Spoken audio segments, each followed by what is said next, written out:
할렐루야.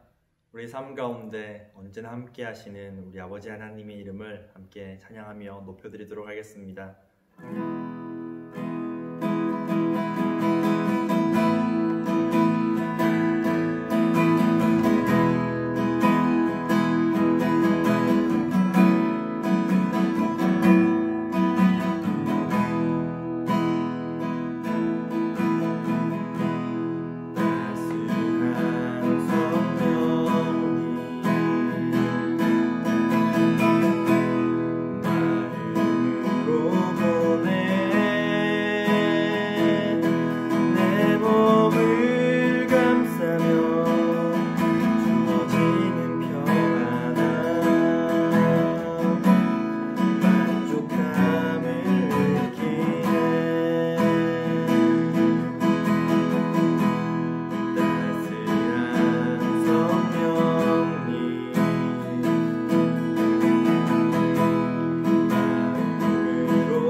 영원히 곧 주의 거룩한 곳 되게 하소서.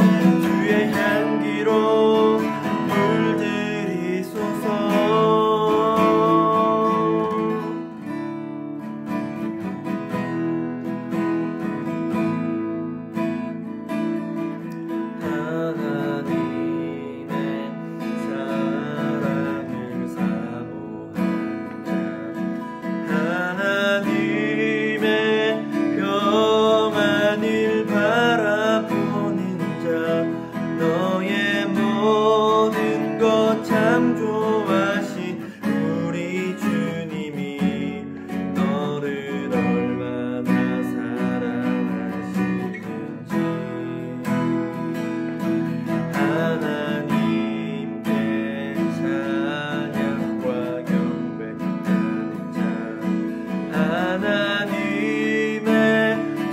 하나님을 닮아가는 자 너의 모든 것 창조하신 우리 주님이 너를 자녀 삼으셨네.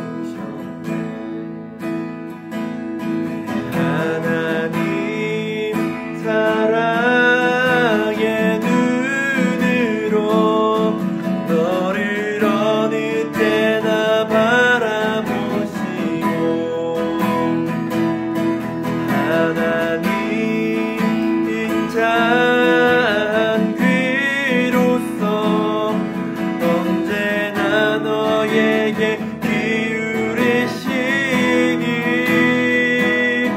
어두움에 밝은 빛을 비춰주시고 너의 작은 신음에도 응답하시니 너는 어느 곳에 있든지 주를 향하고 주만 바라볼지라.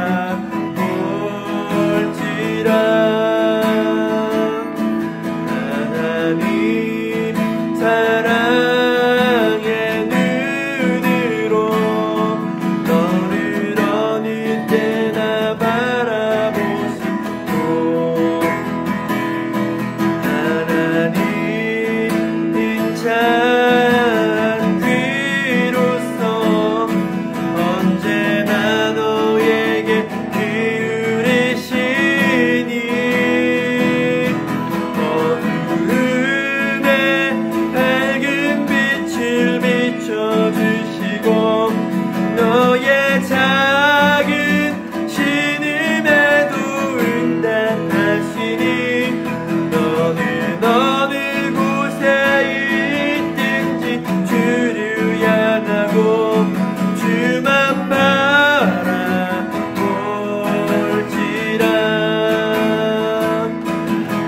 어두움에 밝은 빛을 비춰주시고 너의 작은 신음에도 응답하시니 너는 어느 곳에 있든지 주를 향하고 주만 바라볼지라.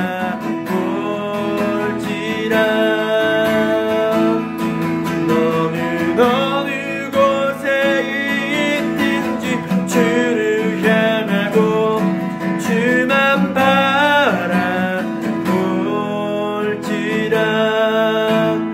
주만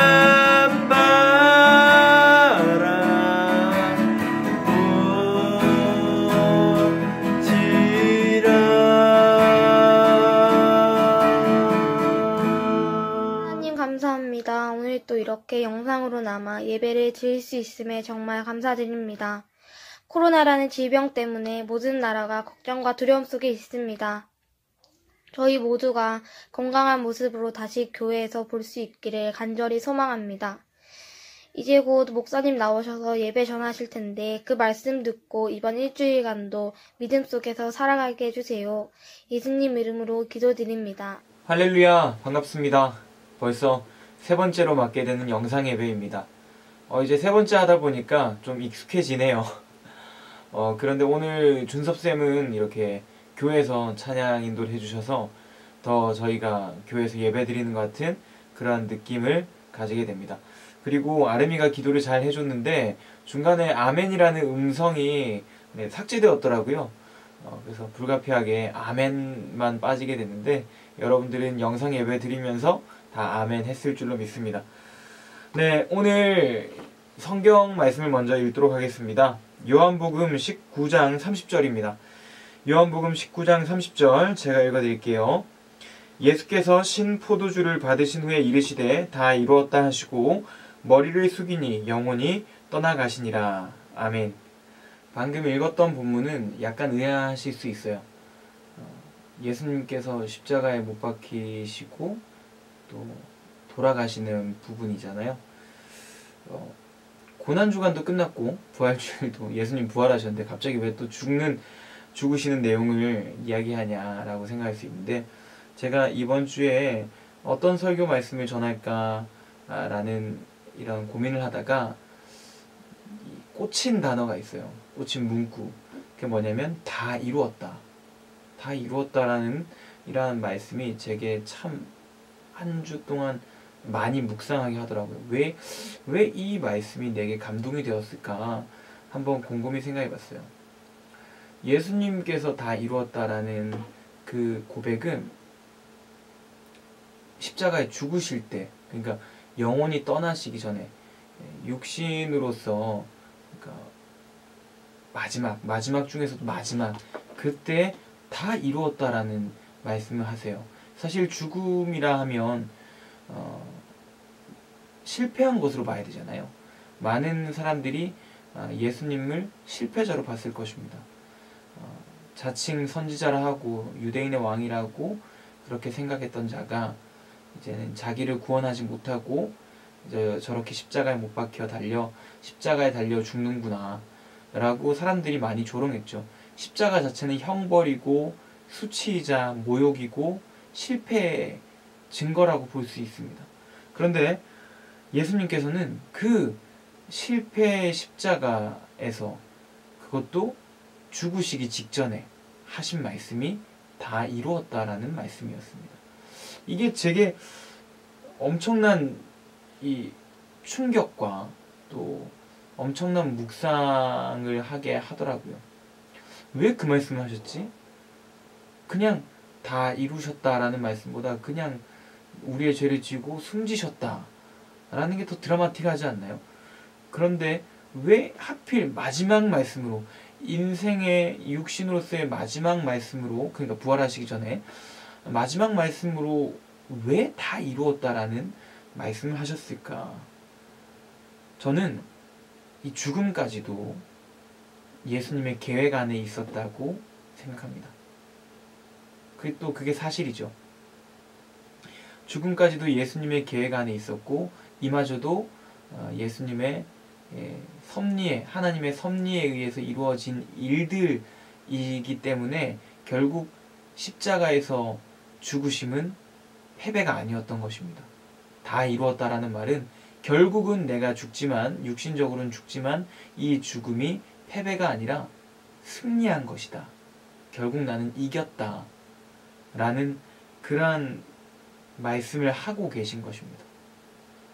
역설적이게도 저는 이 죽음 가운데 승리를 느낄 수 있었습니다. 그 승리로 말미암아 우리가 어떻게 예배드려야 되는가를 여러분들과 나눌 수 있을 것 같습니다. 패러다임이라는 말이 있습니다.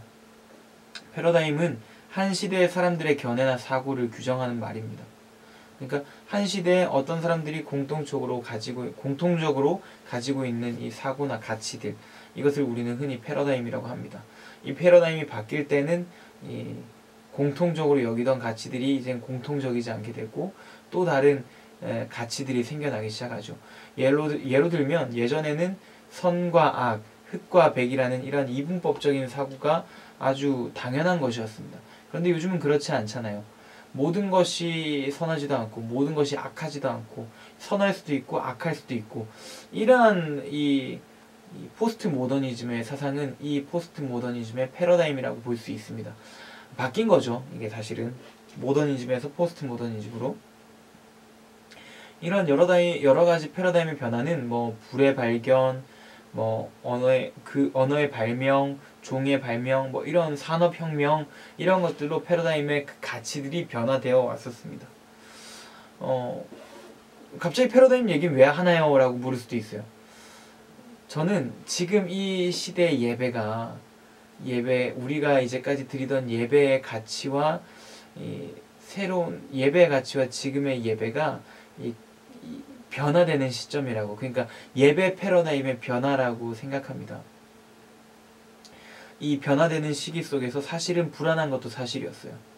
우리 양포교회 같은 경우는 뭐 큰 대형 교회처럼 영상 예배가 활성화되거나 뭐 전문적으로 그렇게 찍어내는 방송 기관이 있거나 그렇지가 않잖아요. 이렇게 제가 방송을 하는 것도, 영상 예배를 하는 것도 지금도 새벽이지만 이 새벽에 정장을 차려입고 여러분들에게 말씀을 준비해서 이 어렵사리 이렇게 카메라 한 대 놓고 하는 것, 이것입니다. 이런 예배 가운데서 불안감은 어떻게 우리 양포교회가 대형교회처럼 예배드릴 수 있을까? 혹은 대형교회는 저렇게 좋은 컨텐츠로, 양질의 컨텐츠로 예배 드리는 것을 도움받고 있는데, 우리 교회는 이 교역자가 제가 많이 부족해서 그냥 이렇게 앞에서 떠드는 것, 이런 영상만 보는 게 아닌가, 이런 불안이 사실은 제 가운데 있었습니다. 그러면서 제 스스로 생각했던 거죠. 예배는 무엇일까? 이렇게 온라인으로 예배 드리는 것, 그 가운데서 성령은 임재하실까? 예배 패러다임은 어떻게 변화될까? 그렇다면 이 코로나로 인해서 예배의 모습들이 많이 바뀌었는데, 미래에 바뀌는 예배의 모습들은 이렇게 온라인 예배가 활성화되는 것인가? 저는 그렇게 생각하지 않습니다. 그렇게 생각하지 않게 되었습니다. 예배 패러다임 변화는 분명히 일어나고 있는데요. 예배 가치가 변한다고 저는 생각합니다. 이제까지는 함께 모여드리는 이런 예배, 함께 모여드리는 예배가 좋긴 하죠. 그런데 거기에서 우리는 이 예배에 대한 가치를 생각하지 않았어요. 그냥 몸만 왔다 가는 거예요. 몸만 왔다가 예배 드렸다, 오늘은 주일 성수했다, 이걸로 끝인 거예요. 그런데 우리가 이 예배에 대해서 고민하게 되잖아요. 심지어 영상 예배를 드리는 거에서도 예배를 드린다라는 이 자체가 고민거리가 되는 거예요. 이 온라인 예배가 맞는 것인가? 온라인 예배를 드릴 때 정말 성령이 임재하는 것인가? 라는 이러한 고민을 가지게 되는 것이죠. 이 예배에 대한 가치의 변화가 예배의 패러다임의 변화고, 저는 이 온라인 예배를 드린다고 예배에 대한 가치가 변한다고 생각하지 않습니다. 이 온라인 예배나 이러한 다양한 예배 모습들 속에서 우리가 어떤 예배의 마음의 중심을 가지고 있는가, 이것을 다시 생각하게 되고 이것을 정립하게 되는 것, 이것이 예배 패러다임의 변화라고 저는 생각합니다. 저 역시도 예배를 아주 쉽게 생각했던 것 같아요. 그냥 주일에 여러분들 만나면 할 말이 많아요. 여러분들에게 질문하고 여러분들의 생각을 통해서 저도 제 생각을 이야기하고 이렇게 주고받는 식으로 얘기하게 되면 사실 설교 준비 많이 쉬워요. 여러분들과 얘기하니까. 그런데 이렇게 예배는 뭘까? 여러분들한테 직접 얼굴을 만나지도 못하면서 여러분들한테 어떻게 말씀을 잘 전할 수 있을까? 이것을 한 주간 동안 몸부림치며 전하려고 노력하다 보니까 예배에 대한 생각이 깊어져요. 과연 예배란 무엇인가? 이 예배에 대한 가치에 대한 고민이 깊어지니까 예배에 대한 정립이 새롭게 일어나기 시작하는 것이죠. 우리는 이 위기의 시대, 함께 모여 예배드리지 못하고 개인적으로 예배드리면서 수없이 많은 유혹을 받게 되는 이 시대에 정말 예배는 무엇이며 하나님이 기뻐하시는 예배는 무엇일까? 다시 한번 재정립해서 예배에 대한 가치를 변화시킬 수 있는, 그래서 예배에 대한 가치를 우리 안에 확립할 수 있는 그러한 여러분들 되었으면 좋겠습니다. 자, 그렇다면 이 예배에 대한 패러다임, 예배에 대한 가치 정립, 재정립을 이야기하면서 제가 왜 다 이루었다라는 말씀을 들고 나왔을까요? 주님께서는 다 이루었다라는 말, 이 말을 통해서 제게 감동을 주셨습니다.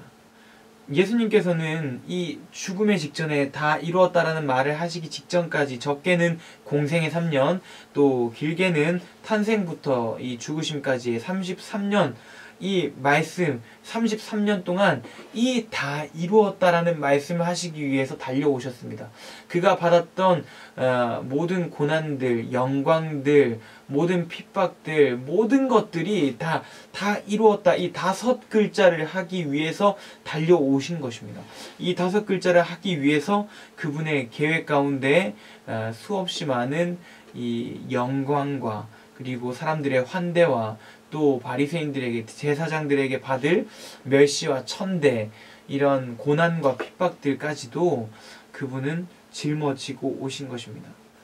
예수님의 오신 목적은 여기에 있었던 것이죠. 다 이루었다. 인간으로 태어나시고 인간으로 또 완전한 하나님의 아들로 복음을 전파하시고 제자들을 부르시고 또 그로 말미암아 하나님의 아들로서 핍박당하시고 죽으심까지 그는 그 모든 생애 기간을 달려오시면서 이 말씀을 위해서 달려오신 거예요. 다 이루었다. 내가 온 목적은 이것이었고 이것을 나는 지금에야 다 이루었다. 그리고 바로 숨지시죠. 그의 계획 속에는 여기까지 다 담겨 있었던 것입니다. 인간의 죄를 부여받으시고 인간의 죄를 가지시고 하나님의 아들로서 복음을 전하시다가 완전한 인간으로 십자가에 못 박히시고 그렇게 죽으심까지 다 이루신 그분의 계획이 다 성립된 겁니다. 실행된 것이죠. 그의 죽으심이 그의 계획에, 예수님의 계획의 클라이막스였습니다. 저는 여기서 무엇을 느꼈을까요? 인생에 하나님의 섭리가 아닌 부분은 하나도 없다라는 것입니다. 심지어 자신의 죽음까지도 자신의 계획 속에 철저하게 가지고 오셨던 분. 그래서 그의 죽음 앞에 죽으시기 직전에야 내 온 목적을 다 이루었다 라고 말씀하신 그 하나님은 인생의 모든 섭리를 다 주관하시는 그의 계획 속에 두시는 그러한 분이심을 저는 이 다 이루었다라는 말 안에 느낄 수 있었습니다. 그분은 죽음까지 그분의 계획 속에 넣으시고 인내하셨습니다. 왜? 그것은 우리의 구원을 위함입니다. 우리의 인생을 위함이고 우리의 모든 것을 위함입니다. 여기에 지금 이 영상을 보고 있을 여러분들을 위해 그분은 죽으심까지도 그분의 계획 속에 다 이루셨고 죽으시기 직전에야 내 온 목적을 다 이루었다 말씀하시고 숨지셨습니다. 이를 통해 본다면 우리 주님은, 예수님은 큰 그림 장인이 아닐까 싶습니다. 우리의 인생은 주님의 계획 안에 있습니다. 계획하심 안에 있어요. 그분의 계획 가운데서 우리의 인생은 알 수 없지만 알 수 없는 가운데서도 하나님의 계획 가운데서 잘 이루어져 가고 있다는 걸 믿을 수 있기를 축복합니다. 한 예로 들면 마가를 들 수 있겠습니다. 사도행전에는 마가가 등장하는데요. 이 마가는 바로 마가복음을 쓴 그 마가입니다. 자, 바울과 바나바가 밤빌리아로 전도를 갔을 때 이 마가가 동행했다가 하차하고 예루살렘으로 돌아갑니다. 그리고 이 나중에 다시 바나바가 마가를 데리고 전도 나가려고 할 때 바울은 마가를 데려가는 것에 반대하며 이 바울과 바나바는 심하게 다투게 됩니다. 이런 분쟁의 쟁점이 되는 마가, 이 마가는 왜 하차했고 하나님께서는 이 마가의 하차를 왜 허락하셨을까요? 저는 그게 궁금했습니다. 핵심은 마가의 하차, 마가의 쓰임은 다른 데 있었던 것이죠. 전도를 나가는 것보다 예루살렘으로 돌아가서 베드로와 함께하며 베드로에게서 이 복음을 듣고 베드로에게서 예수님에 대한 복음을 듣고 마가복음을 쓰게끔 이런 하나님의 계획하심이 있었던 것이죠. 인간의 계획으로 볼 때 이 전도 여행 따라가면서 하나님의 복음을 전하는 것 참 영광스러운 일 아닙니까? 그런데 하나님의 계획하심은, 마가에 대한 하나님의 계획하심은 다른 데 있었던 것이죠. 마가는 베드로 옆에서, 베드로 곁에서 예수님에 대한 복음을 듣고 예수님에 대한 말씀을 적은 것, 이것이 하나님의 또 다른 계획 안에 있었던 것이죠. 인간의 생각과 하나님의 생각, 하나님의 계획은 다를 수 있다라는 것입니다. 그러나 그 하나님의 계획하심은 1.1획도 틀린 것이 없습니다. 결국 마가는 마가복음을 썼고 그 마가복음은 누가복음과 마태복음에 영향을 줄 수 있었습니다. 이러한 복음의 초석이 된 것, 복음서의 초석이 된 것, 하나님의 또 다른 계획하심이 있었던 것이죠. 우리는 이 하나님의 계획 안에, 예수님의 계획 안에 머물러야 합니다. 우리의 소망은 이 예수님의 계획 안에 머물고 승리하신 예수님 안에 머무는 것입니다. 다 이루었다라는 이 말 자체가 예수님의 계획 안에 있었다라고 우리가 아까 살펴보았잖아요. 역설적이게도 우리의 승리 역시, 우리가 이 세상 가운데 이루어가야 하는 이 승리 역시 예수님의 그 다 이루었다라는 선포 안에 보장되어 있습니다. 예수님이 이미 이루신 승리를 우리는 이 땅 가운데 지키며 살아가는 것이죠. 우리의 소망은 주님의 계획 안에 있는 그 믿음으로 나아가야 하는 것입니다. 주님, 내 삶은 주님의 계획 속에 있습니다. 지금 내 삶이 어떻게 흘러가든지 나는 내 인생을 향한 주님의 계획하심을 믿습니다. 라고 고백하며 나아가는 것이 우리의 소망이 되어야 할 줄로 믿습니다.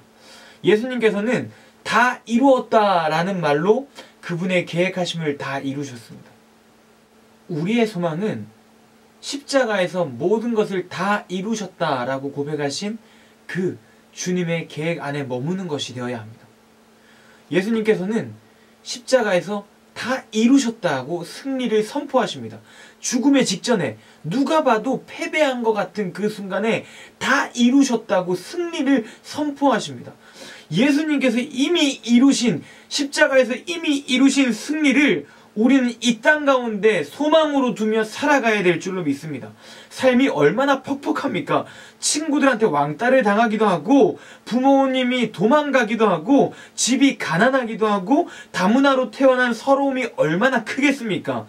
이렇게 아무것도 보잘것없는 우리의 인생이 주님의 그 승리 안에 소망을 두게 된다면 우리 역시도 다 이루었다 말씀하고 고백하신 그 주님의 승리를 누리며 살아갈 수 있게 된다는 것, 저는 여기서 우리의 희망을, 우리의 소망을 바라볼 수 있다고 생각합니다. 저는 여기서 다 이루었다라는 이 5글자가 제 인생에 다시금 새로운 활력을 주고 있다는 것을 느낄 수 있었습니다. 그래, 그렇지. 나의 인생도 이 죽음 가운데서도 다 이루었다는 말로 승리를 선포하신 그 주님을 믿는다면 나의 인생도 승리할 수 있겠지. 나의 인생도 주님으로 말미암아 소망을 두며 승리할 수 있겠지. 라는 생각을 가질 수 있었어요. 이 팍팍한 인생 가운데, 퍽퍽한 인생 가운데 소망이 없는 것처럼 여겨지는 누구보다 이 불합리하고 불확실한 것처럼 보여지는 우리 인생 가운데 주님의 승리를 믿기만 한다면 그 승리가 내 것이 되고 그 확신이 내 것이 된다면 그 확신으로 우리는 이 세상을 승리하며 살아갈 수 있다라는 것, 저는 이 다 이루었다라는 5글자 안에서 발견할 수 있었습니다. 그 무엇도 우리의 신앙을 막을 수 없습니다.